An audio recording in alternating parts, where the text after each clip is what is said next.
포스코는 사상 최대 흑자를 향해 달려가고 있습니다. 그런데 같은 도시 포항은 지금 조용히 무너지고 있습니다.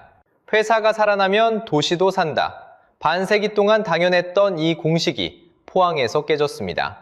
포스코가 벌어들인 돈은 사상 최대인데 포항이 거둔 세금은 2년 만에 6분의 1로 쪼그라들었습니다. 도대체 그 많던 돈은 다 어디로 사라진 걸까요? 오늘 그 돈의 행방을 하나씩 추적해 보겠습니다. 끝까지 보시면 이게 결코 포항만의 이야기가 아니라는 걸 알게 되실 겁니다. 본격적인 이야기에 앞서 이런 경제 이야기를 놓치고 싶지 않으시다면 구독과 좋아요 버튼을 한번 눌러주세요. 평일 낮 포항 중앙상가입니다. 한때 이 거리는 퇴근길 인파로 가득 찼습니다. 직장인들이 쏟아져 나오면 식당과 카페가 북적였습니다. 지금은 다릅니다. 셔터를 내린 가게가 줄지어 서 있습니다. 임대문의 종이만 빛바랜 채 붙어 있습니다. 한 상인은 이렇게 말합니다. 평일엔 손님이 한 명도 없어요. 과장이 아니었습니다. 숫자가 그 말을 그대로 증명합니다. 이 일대 중대형 상가의 공실률은 34.9%입니다. 전국 평균은 13.4%입니다. 무려 3배입니다. 문을 열고 버티던 가게도 빠르게 사라졌습니다. 영업점포는 2018년 228개였습니다. 2024년에는 146개로 줄었습니다. 6해 만에 셋 중 하나가 문을 닫은 셈입니다. 도시가 이렇게 비어가는 이유는 보통 하나로 설명됩니다. 그 도시를 먹여 살리던 회사가 어려워졌기 때문입니다. 회사가 흔들리면 일자리가 줄고 사람이 떠나고 가게가 문을 닫습니다. 익숙한 순서입니다. 그런데 포항에서는 이 순서가 통하지 않습니다. 포항을 떠받쳐온 회사 포스코를 보겠습니다. 바닥을 찍었던 철강 경기가 다시 올라오는 중입니다. 증권가는 2026년 이 회사의 영업이익을 약 3조 2,400억 원으로 내다봅니다. 한 해 전보다 48.9% 늘어난 숫자입니다. 회사는 분명히 살아나고 있습니다. 바로 여기서 이상한 일이 벌어집니다. 회사는 돈을 더 버는데 그 회사가 선 도시는 오히려 비어갑니다. 한쪽 공장에서는 쇳물이 다시 끓는데 같은 시각 정문박 식당은 문을 닫습니다. 회사의 실적표는 위로 향하고 도시의 거리는 아래로 가라앉습니다. 같은 도시 안에서 두 개의 정반대 풍경이 펼쳐지고 있습니다. 반세기 동안 우리가 믿어온 공식이 하나 있습니다. 회사가 살아나면 그 도시도 함께 산다. 회사가 돈을 벌면 그 돈이 임금으로, 세금으로 동네 가게의 매출로 흘러든다. 포항은 그 공식 위에 세워진 도시였습니다. 바닷가 작은 어촌이 50년 만에 인구 50만의 산업도시가 된 것도 바로 그 공식 덕분이었습니다. 그런데 지금 포항에서 그 공식이 깨졌습니다. 회사의 고가는 다시 차오르는데 도시의 고가는 비어갑니다. 같은 땅 위에서 한쪽은 회복하고 한쪽은 가라앉습니다. 질문은 자연스럽게 한 곳으로 모입니다. 포스코가 벌어들인 그 많은 돈은 왜 포항에 남지 않는 걸까요? 분명히 이 도시에서 쇳물을 뽑아 번 돈입니다. 그런데 그 돈의 온기는 정작 도시에 닿지 않습니다. 거리의 가게도 도시의 살림도 그 돈의 혜택을 보지 못합니다. 돈의 행방을 쫓다 보면 첫 번째 단서는 의외의 곳에서 나옵니다. 바로 세금입니다. 도시가 한 해 살림을 꾸리는 돈, 그 가장 큰 기둥 하나가 흔들렸습니다. 그런데 무너지는 속도가 예상보다 훨씬 빨랐습니다. 포항에는 큰 철강사가 4곳 있습니다. 포스코, 현대제철, 동국제강, 세아. 오랫동안 도시 살림을 떠받쳐온 회사들입니다. 이들이 포항시에 낸 지방세를 따라가 봤습니다. 2022년 967억 원이었습니다. 그런데 2024년에는 157억 원으로 줄었습니다. 단 2년 만의 일입니다. 무려 84%가 사라졌습니다. 도시가 받던 돈이 6분의 1로 쪼그라든 겁니다. 1만 원 받던 살림이 1,600원으로 줄어든 셈입니다. 그 중에서도 포스코 한 곳만 떼어서 보겠습니다. 숫자가 더 선명해집니다. 포스코가 낸 지방세는 전성기에 1,071억 원이었습니다. 그런데 지금은 120억 원대입니다. 한때 내던 돈의 10분의 1 수준으로 떨어진 겁니다. 여기서 잠깐 생각해 볼 게 있습니다. 회사는 이 시기에 무너진 게 아닙니다. 오히려 실적은 반등하고 있었습니다. 그런데 도시가 받는 돈은 정반대로 갔습니다. 회사는 돈을 더 벌었는데 도시가 받은 돈은 6분의 1로 줄었습니다. 같은 도시 안에서 벌어진 일입니다.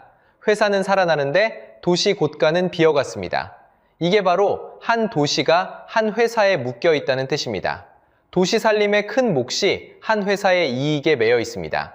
그 회사의 사정에 따라 도시 살림 전체가 통째로 출렁입니다. 회사가 웃으면 도시도 웃고 회사가 흔들리면 도시도 함께 흔들립니다. 법인이 번 만큼 도시에 떨어지는 또 다른 세금도 있습니다. 법인 지방소득세입니다. 이 돈도 다르지 않았습니다. 2022년 1,490억 원에서 2025년 571억 원으로 줄었습니다. 거의 반토막입니다. 큰 기둥 하나가 휘어지자 옆 기둥도 함께 휘어졌습니다. 세금이 줄면 무엇이 멈출까요? 도로를 닦고 다리를 놓는 일이 멈춥니다. 어르신을 돌보고 아이를 키우는 일이 흔들립니다. 도시가 시민에게 해줄 수 있는 일이 하나둘 줄어듭니다. 그 모든 것이 한 회사의 한 해 성적표에 달려 있습니다. 회사가 좋은 해를 보내면 도시도 숨통이 트이고 회사가 어려운 해를 보내면 도시가 먼저 허리띠를 졸라매야 합니다. 이게 지금 포항이 서 있는 자리입니다. 그렇다면 줄어든 그 돈은 다 어디로 흘러간 걸까요? 회사가 망해서 사라진 돈이 아닙니다. 포스코는 여전히 큰 돈을 벌고 있었습니다. 돈은 분명히 있었습니다. 다만 그 돈이 포항에 머물지 않았을 뿐입니다. 어딘가로 흘러가고 있었다는 뜻입니다. 그 돈이 향한 곳을 따라가 봤더니 놀랍게도 포항이 아니었습니다. 포스코는 지금도 새 공장을 짓고 있습니다. 흑자로 돌아선 회사가 미래를 위해 큰 돈을 쏟아붓고 있는 겁니다. 회사가 살아나면 그 돈으로 다시 포항에 공장을 짓고 일자리를 늘릴 거라고 누구나 생각했을 겁니다. 반세기 동안 그래왔으니까요. 포항이 곧 포스코였고 포스코가 곧 포항이었습니다. 그런데 새 공장이 들어설 곳은 포항이 아니라 인도였습니다. 2026년 4월 포스코는 인도 철강회사 JSW 스틸과 손을 잡았습니다. 인도 동쪽 오디샤주에 새 제철소를 세우기로 한 겁니다. 한 해에 쇳물 600만 톤을 뽑아내는 큰 공장입니다. 여기에 들어가는 돈은 약 10조 7천억 원, 그중 포스코가 되는 몫만 5조 4천억 원에 이릅니다. 2031년 완공을 목표로 하고 있습니다. 여기서 끝이 아니었습니다. 비슷한 시기 포스코는 미국 루이지애나에 들어서는 새 전기로 제철소에도 손을 댔습니다. 이 공장의 지분 20%를 사들였습니다. 여기에 들인 돈만 약 8,500억 원입니다. 인도에 5조가 넘는 돈, 미국에 8천억이 넘는 돈, 새로 짓는 공장도, 새로 만드는 일자리도 전부 바다 건너에 있었습니다. 정작 포항에는 단 한 줄도 없었습니다. 회사가 번 돈으로 도시가 함께 산다는 공식은 바로 이 지점에서 끊겨 있었던 겁니다. 그렇다면 같은 시간 포항에서는 무슨 일이 벌어지고 있었을까요? 포항에 있던 현대제철 2공장은 2025년 6월 7일 무기한 휴업에 들어갔습니다. 한번 문을 닫아 호되면 언제 다시 열지 기약이 없다는 뜻입니다. 그 공장에서 일하던 사람들은 일을 멈춘 채 급여의 70%만 받게 됐습니다. 한 달에 100만 원을 받던 사람이라면 일을 못하는데도 70만 원으로 버텨야 한다는 얘기입니다. 1979년부터 포항 철강단지를 지켜온 중견기업 코스틸도 흔들렸습니다. 법정 관리를 거쳐 회생 절차를 밟더니 결국 공장을 팔겠다고 나섰습니다. 수십 년을 버틴 공장이 매물로 나온 겁니다. 한쪽에서는 5조 원짜리 새 공장이 인도에 올라가고 다른 한쪽에서는 포항의 공장이 문을 닫고 매물로 나오고 있었습니다. 같은 흐름인데 받아드는 충격은 전혀 달랐습니다. 거대한 회사 포스코에게 포항 공장 한두 곳의 부진은 지나가는 작은 감기 정도였을지 모릅니다. 그러나 그 공장에 일감을 대던 작은 협력업체들에게는 버티기 힘든 독감이었습니다.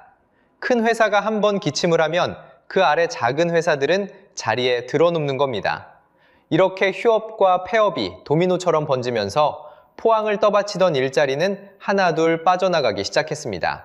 새 공장은 인도와 미국으로 갔고 있던 공장은 문을 닫았습니다. 돈도 일자리도 포항 바깥으로 향하고 있었던 겁니다. 하지만 이건 결과일 뿐입니다. 돈을 굳이 포항 밖으로, 그것도 바다 건너로 밀어낸 진짜 힘은 따로 있었습니다. 자, 이제 흩어진 단서를 맞춰보겠습니다. 첫 번째 단서는 바다 건너 중국에서 시작됩니다. 배와 건물에 쓰는 두꺼운 철판, 후판입니다. 최근 4년 동안 중국산 후판 수입은 무려 3배로 늘었습니다. 가격은 국내산보다 평균 20%가량 쌌습니다. 같은 철판인데 한쪽이 20%나 저렴하니 국내 시장은 빠르게 잠식됐습니다. 정부도 손을 놓고 있지는 않았습니다. 2025년 너무 싸게 들어오는 제품을 막는 가격 방어벽, 반덤핑 관세를 매겼습니다. 세율은 27.91%에서 38.02%, 적지 않은 방벽이었습니다. 그런데 결과는 묘했습니다. 관세가 붙은 품목의 수입은 줄었지만 관세가 없는 다른 품목으로 물량이 옮겨갔습니다. 한쪽을 누르면 다른 쪽이 부풀어 오르는 풍선 효과였습니다. 막아도 저가 물량은 다른 문으로 들어왔습니다. 여기까지가 중국이라는 단서입니다. 그런데 진짜 문제는 반대쪽에 있었습니다. 두 번째 단서, 미국입니다. 2025년 6월, 미국은 수입 철강에 매기던 관세를 25%에서 50%로 2배 올렸습니다. 철강을 안보 핵심 품목으로 못 박은 겁니다. 한국 정부는 이 관세만큼은 풀어보려 했습니다. 그런데 한미 정상회담에서 철강은 끝내 협상 대상에서 빠졌습니다. 50%의 벽은 그대로 남았습니다. 대가는 곧바로 숫자로 나타났습니다. 2025년 1월부터 9월까지 한국의 대미 철강 수출은 1년 전보다 16% 줄었습니다. 포스코와 현대제철 두 회사가 그 해에 떠안은 관세 부담만 약 4천억 원으로 추정됩니다. 수출은 줄고 부담은 늘었습니다. 이제 두 단서가 만납니다. 중국이 가격으로 밀고 미국이 관세로 막았습니다. 한국 철강은 양쪽에서 동시에 눌린 셈입니다. 한쪽은 싼 물량으로 앞마당을 파고들고 다른 한쪽은 높은 벽으로 바깥문을 닫았습니다. 빠져나갈 틈이 점점 좁아졌습니다. 이 자리에서 기업이 내릴 수 있는 답은 사실 단순했습니다. 관세를 피하는 가장 확실한 방법은 관세가 매겨지는 나라 안에서 만드는 것이었습니다. 그래서 돈은 50% 벽 안쪽인 미국으로 향했습니다. 그리고 또 다른 돈은 인도 같은 성장 시장으로 흘러갔습니다. 기업 입장에서는 지극히 합리적인 선택이었습니다. 다만 그 선택의 대가는 공장이 빠져나가는 포항이 고스란히 치렀습니다. 포항이 처한 현실은 이 두 단서만이 아니었습니다. 넘쳐나는 전 세계 철강 공급, 중국산 저가 공세, 탄소를 줄이는 데 드는 막대한 비용, 그리고 치솟는 산업용 전기료까지 4가지 짐이 한꺼번에 도시를 짓눌렀습니다. 도시 산업의 약 80%가 철강 하나에 매달려 있는 곳에서 이 무게는 곧 도시 전체의 무게였습니다. 그렇다면 포항에 남은 희망, 2차 전지는 이 도시를 구할 수 있을까요? 여기에도 함정이 있었습니다. 희망은 분명히 있었습니다. 포항에는 2차 전지 특화단지가 들어섰습니다. 에코프로, 포스코 퓨처엠 같은 기업들이 2027년까지 약 14조 원을 쏟아붓습니다. 2030년에는 배터리의 핵심 소재인 양극재를 한 해 100만 톤까지 만들겠다는 목표입니다. 철강이 흔들리자 도시는 다음 먹거리를 찾아냈습니다. 숫자도 이 희망을 받쳐줍니다. 포항 수출에서 배터리가 차지하는 비중을 보겠습니다.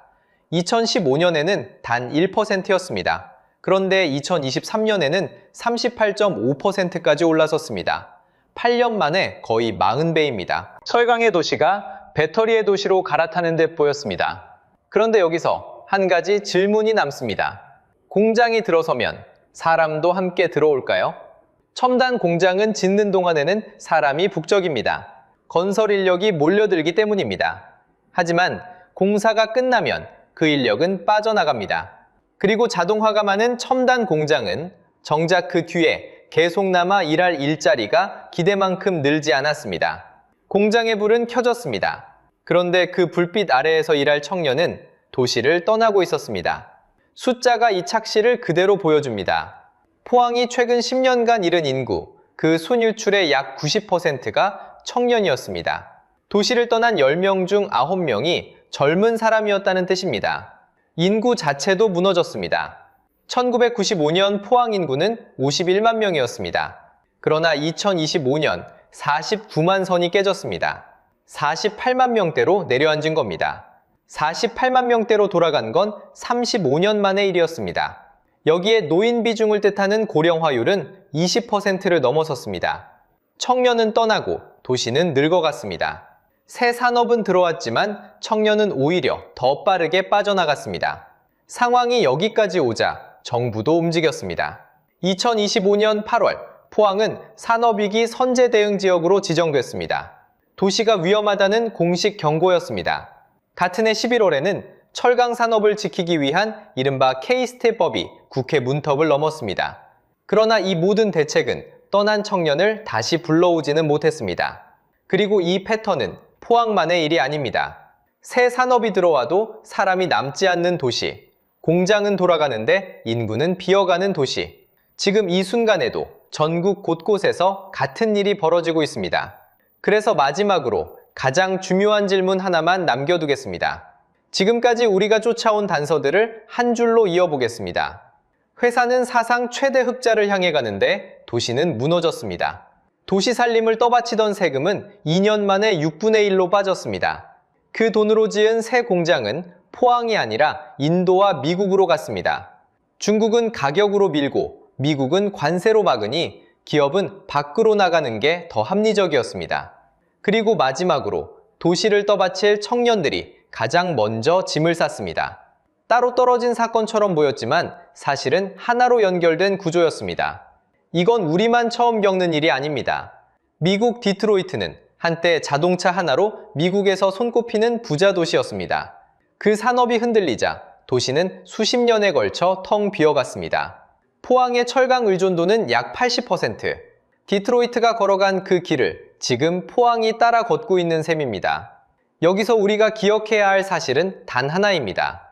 한 도시를 먹여 살리던 단 하나의 산업이 흔들리면 도시 전체가 함께 가라앉는다는 것입니다. 그래서 마지막 질문을 여러분께 드리겠습니다. 여러분이 사는 도시를 떠받치는 단 하나의 회사 혹은 단 하나의 산업은 무엇입니까? 만약 그것이 흔들린다면 그 도시는 과연 몇 년이나 버틸 수 있을까요? 포항의 오늘은 어쩌면 내일의 우리 도시일지도 모릅니다. 여러분이 사는 도시는 무엇으로 먹고 삽니까? 댓글로 꼭 알려주세요. 같은 고민을 하는 분들과 함께 답을 찾아보고 싶습니다. 이런 이야기를 놓치고 싶지 않으시다면 구독과 좋아요로 함께 해주세요. 전국에서 9년째 가장 잘 사는 도시가 하나 있습니다. 그런데 그 도시 청년들은 짐을 싸서 떠나고 빈 상가는 늘어만 가고 번 돈은 매년 20조씩 도시 밖으로 빠져나갑니다. 1인당 소득 전국 1위. 한때 걔도 10,000원짜리 지폐를 물고 다닌다던 도시. 그런데 정작 그곳 시민들의 지갑은 갈수록 얇아지고 있습니다. 도시는 1년에 94조를 버는데 그 부의 5분의 1이 매년 어디론가 증발합니다. 도대체 이 부자 도시에 무슨 일이 벌어지고 있는 걸까요? 그리고 왜 이건 울산만의 이야기가 아닐까요? 오늘 그 돈이 어디로 새는지 한 단계씩 따라가 보겠습니다. 먼저 이 도시의 명암부터 보겠습니다. 울산은 9년 연속 전국에서 1인당 소득이 가장 높은 도시입니다. 시민 한 사람당 만들어내는 부가 8,519만 원, 전국 평균의 약 1.7배에 달합니다. 도시 전체로 보면 1년에 무려 94조 원을 벌어들이죠. 숫자만 놓고 보면 대한민국에서 가장 잘 사는 동네입니다. 그래서 한때 이런 말까지 돌았습니다. 울산에서는 걔도 10,000원짜리를 물고 다닌다. 자, 그런데 통장에 찍힌 숫자는 큰데 정작 손에 쥐는 돈은 없는 직장인 아시죠? 월급 명세서 맨 윗줄은 화려한데 빠질 거 다 빠지고 나면 한숨만 나오는 그 느낌. 이 도시가 딱 그렇습니다. 명함은 전국 1등인데 거리로 한 발만 나가보면 전혀 다른 얼굴이 기다리고 있거든요. 울산 부도심을 걷다 보면 셔터가 내려진 가게들이 줄지어 서 있습니다. 인대 현수막이 바람에 펄럭이고 한참을 걸어도 사람 구경하기가 쉽지 않아요. 한때 손님으로 북적이던 거리가 통째로 식어가는, 마음이 답답해지는 풍경입니다. 실제로 올해 1분기 울산의 집합상가 공실률은 20.9%, 전국 평균의 약 2배이자 광역시 중 가장 높은 수준입니다. 5집 건너 한 집이 불 꺼진 채 비어있는 셈이죠. 청년들의 사정은 더 막막합니다. 일자리가 없어서 다들 짐을 질싸 떠납니다. 울산의 청년 실업률은 12.3%, 통계를 작성한 이래 역대 최고치예요. 일하는 청년의 비율을 뜻하는 청년 고용률은 39.1%까지 떨어지며 40% 선이 무너졌습니다. 최근 2년 사이 20대와 30대 청년은 1만 8천 명 넘게 이 도시를 빠져나갔고요. 사람이 줄어드니 도시의 크기 자체가 작아집니다. 2024년 7월 울산 인구는 109만 9천여 명으로 내려앉으며 110만 선이 무너졌습니다. 2008년 100만을 넘긴 지 16년 만에 처음으로 다시 깨진 벽이에요. 한번 빠져나간 사람은 좀처럼 돌아오지 않습니다. 가장 부유하다는 도시에서 청년은 떠나고 상가는 비고 인구는 줄어듭니다. 상식적으로 가장 잘 버는 도시라면 거리도 가장 활기차야 맞습니다. 그런데 현실은 정반대예요. 통계 속 울산과 거리 위의 울산. 같은 도시인데 전혀 다른 두 얼굴이 한자리에 서 있는 겁니다. 분명 1년에 94조를 버는데 정작 그 안에 사는 사람들의 지갑은 점점 얇아지고 있어요. 그렇다면 도대체 이 도시가 번 94조는 다 어디로 간 걸까요? 첫 번째 단서는 돈의 행선지에 있습니다. 울산은 우리나라에서 가장 많이 생산하는 도시 가운데 하나예요. 자동차가 굴러나오고 배가 바다로 나가고 석유 화학 제품이 끝없이 쏟아집니다. 그렇게 만들어낸 부가가치가 한 해 94조 원입니다. 그런데 이상한 일이 벌어집니다. 이 돈이 도시 안에 머물지를 못해요. 한번 상상해 보세요. 내가 사는 도시가 한 해 동안 죽어라 일해서 부를 만들어냈는데 그 부의 5분의 1이 손에 쥐기도 전에 도시 밖으로 빠져나간다면 어떤 기분이 드시겠습니까? 그게 울산에서 실제로 벌어지는 일입니다. 2024년 한 해 동안 울산에서 만든 부 가운데 약 20조 원이 도시 밖으로 빠져나갔어요. 국가 데이터처가 집계한 지역 소득 통계에 나오는 숫자입니다. 울산이 그해 만들어낸 부가가치의 21%가 넘는 돈이 다른 곳으로 흘러간 겁니다. 어렵게 들리는 이름이 하나 붙어 있어요. 지역 외 순수 취본 원소득이라고 합니다. 말은 복잡한데 뜻은 단순합니다. 이 도시에서 번 돈에서 다른 도시로 빠져나간 돈을 뺀 값이에요. 쉽게 말하면 울산에서 번 돈이 매일 아침 서울로 출근하는 셈입니다. 왜 이런 일이 벌어질까요? 답은 본사가 어디 있느냐에 있습니다. 울산에서 자동차를 만들고 배를 만드는 큰 회사들, 그 본사는 대부분 수도권에 있어요. 공장은 울산에서 돌아가지만 한 해 영업해서 남긴 이익과 주주에게 나눠주는 배당금은 서울 본사 장부로 넘어갑니다. 여러분, 월급을 한번 떠올려 보세요. 회사 통장을 거쳐서 내 손에 들어오긴 하는데 정작 그 회사 금고는 다른 도시에 있는 셈이에요. 생산은 울산이 하고 소득은 서울이 가져가는 구조입니다. 그래서 좀처럼 이해가 안 가는 통계가 나와요. 울산의 1인당 생산은 9년째 전국 1위인데 정작 시민 한 사람이 손에 쥐는 개인 소득 순위는 서울에 밀린 지 오래입니다. 많이 만든다고 그게 다 내 몫이 되는 게 아니었던 거예요. 손에 쥐는 돈이 적으니 자연히 씀씀이도 줄어듭니다. 같은 해 울산의 최종 소비 증가율은 0.9%였어요. 전국에서 거의 바닥입니다. 도시가 만들어내는 부는 어마어마한데 정작 그 안에 사는 사람들의 살림은 좀처럼 펴지지 않는 거죠. 통계 속 울산은 부자인데 거리에서 만나는 울산 시민의 지갑은 자꾸 얇아지는 이유가 여기에 있습니다. 여기서 우리가 꼭 기억해야 할 한 가지가 있습니다. 울산은 돈을 못 버는 도시가 아닙니다. 번 돈이 머물지 못하는 도시입니다. 통장에 큰 숫자가 잠깐 찍혔다가 손에 쥐기도 전에 다른 도시로 빠져나가는 거예요. 그런데 도시 밖으로 새는 돈만 문제가 아니었습니다. 도시 안에 남은 돈조차 누군가에겐 닿지 않고 있었거든요. 그 누군가가 누구인지 이번엔 한 공장 안으로 직접 들어가 보겠습니다. 같은 정문을 통과하고 같은 라인 앞에 서서 같은 시간 동안 똑같이 땀을 흘리는 사람들입니다. 그런데 이 사람들 사이에는 보이지 않는 선이 하나 그어져 있습니다. 그 선 하나로 누구는 평생을 보장받고 누구는 매일 흔들립니다. 울산의 자동차 생산직, 여러분도 한 번쯤 들어보셨을 겁니다. 이른바 킹산직이라고 불리죠. 회사가 발표한 자료를 보면 현대차 기술직 평균 연봉이 2023년 기준 약 1억 500만 원입니다. 보너스까지 더하면 1억을 훌쩍 넘기는 분도 많습니다. 정년이 보장되고 복지도 두텁습니다. 누가 봐도 좋은 일자리입니다. 문제는 같은 공장 안에 바른 줄이 있다는 겁니다. 정문 앞에 두 줄이 선다고 생각해 보세요. 한쪽은 정규직줄, 다른 한쪽은 하청과 협력사줄입니다.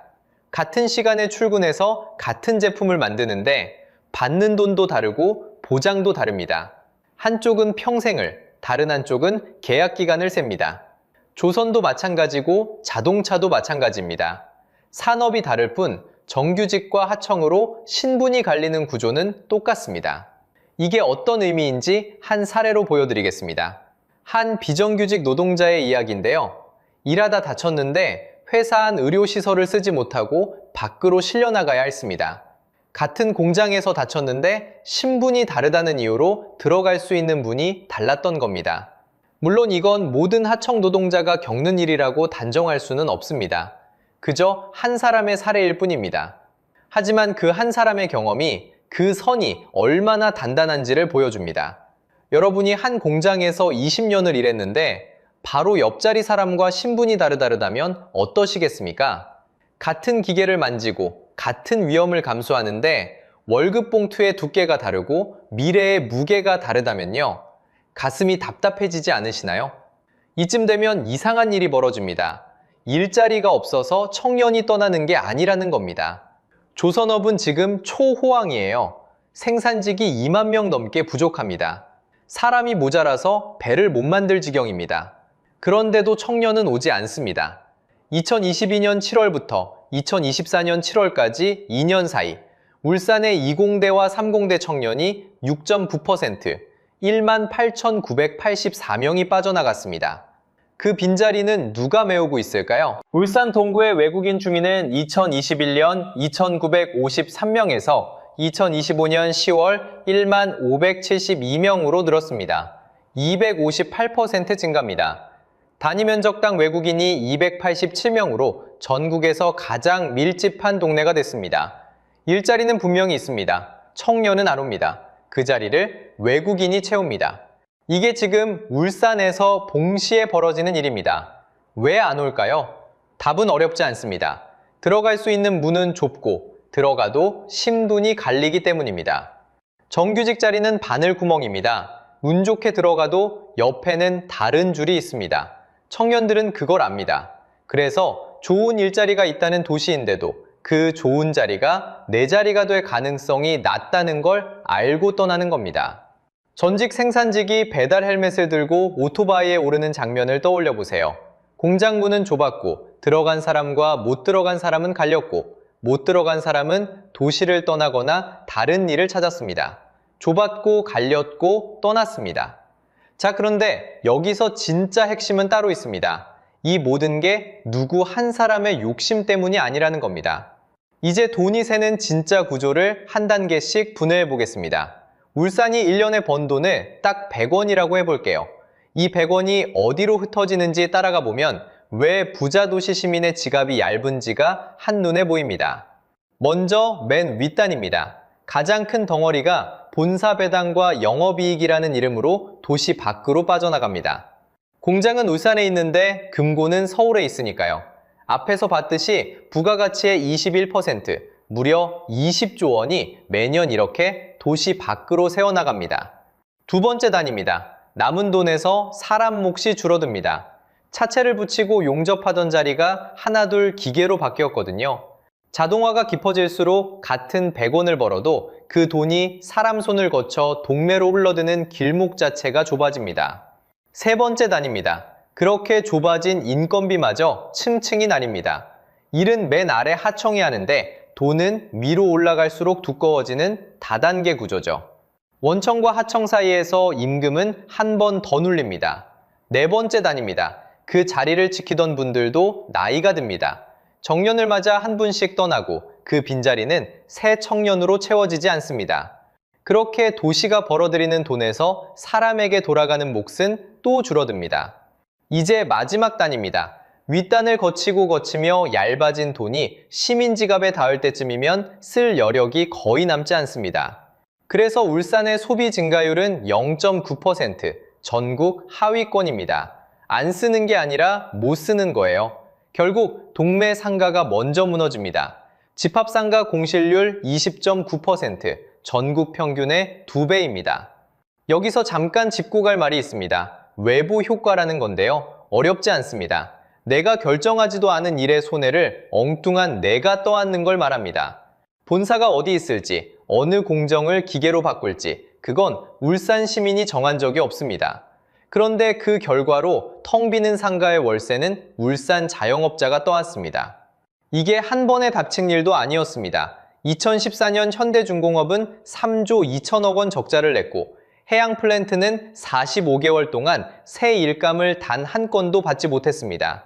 그 사이 3,500명이 희망퇴직이라는 이름으로 회사를 떠났고 2018년에는 동구가 고용위기지역으로 지정됐습니다. 한 가장이 20년 다닌 일터에서 짐을 싸던 그 시기, 동구의 골목상가도 같이 셔터를 내렸습니다. 자, 그러면 다시 처음 그 100원으로 돌아가 볼게요. 그 돈은 본사로 빠져나갔고 자동화에 자리를 내줬고 하청 다단계에서 눌렸고 정년으로 흩어져졌고 끝내 시민 지갑 앞에서 말라붙었습니다. 떼이고 빠지고 새어나갔습니다. 시민이 게을러서가 아닙니다. 노조가 욕심을 부려서도 아닙니다.